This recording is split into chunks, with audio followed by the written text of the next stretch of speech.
to be launching a tasty pastry. It's a low-carb Pop-Tart. It's got 3 to 4 grams of net carbs, and we love this show. This is our best place to be in LA.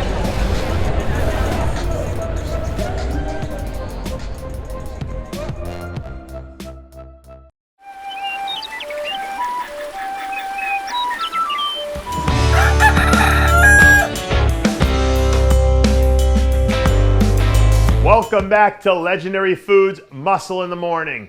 I'm Dave Palumbo, and today is Tuesday, May 31st, 2022. And let's find out what's going on in the world of bodybuilding and fitness.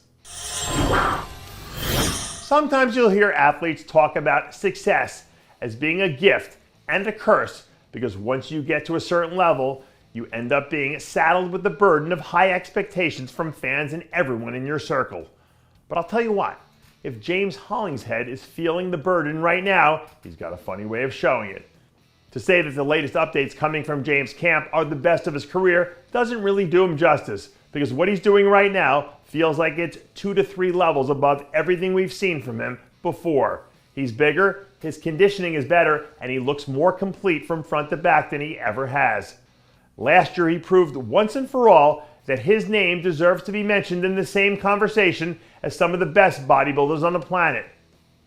And if things keep accelerating at this rate, it's only a matter of time before we need to start elevating him into another tier.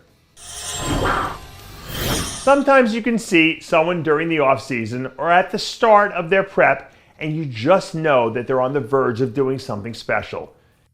And if you're a Quinton Orea fan and you're looking at some of the content that he's been cranking out lately, I'm sure that you probably know exactly what I'm talking about. Anyone who followed Quinton during the offseason saw the level of work that he was putting in. And now that he's starting to peel away the layers of fat, you can see all that starting to come together. He finally looks like he's put on enough size to fill in the last piece that needed to be complete with some of the other monsters that he's up against in the open class.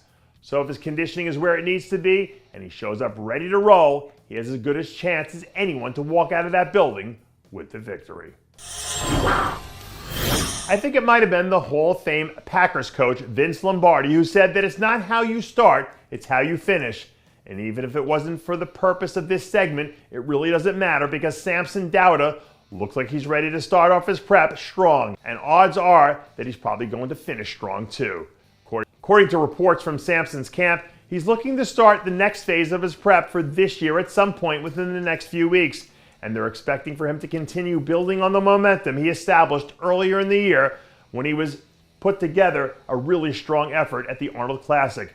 Depending on who you ask, there are some people who think Samson is a major dark horse who could really disrupt the balance of power at the top of the Olympia this year, which is a major statement considering that this will be the first time that we've seen him compete at the highest level.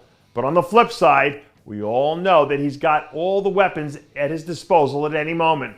So if he shows up and really nails it, it should be fun to see how he stacks up. And before we sign off today, we're bringing you a brand new update from your reigning and defending 212 Olympia champ, Derek Lunsford, who continues to remind us all why he's the most talked about man in bodybuilding right now. I can't say that I'm entirely sure what his weight is in the video, but to tell you the truth, I don't even think it matters, because every time we see him, it looks like he's getting closer and closer to growing his way right out of that division.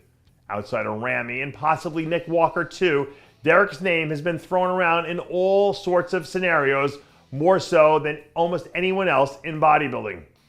And if he keeps cranking out the content like this, which only adds more fuel to the fire, my guess would be that we're only going to hear the noise intensify as we start getting closer to Olympia season. And that does it for yet another edition of Muscle in the Morning. I'm Dave Palumbo, reminding you to always be true to your passions, and make sure to follow us on Facebook, Twitter, and Instagram.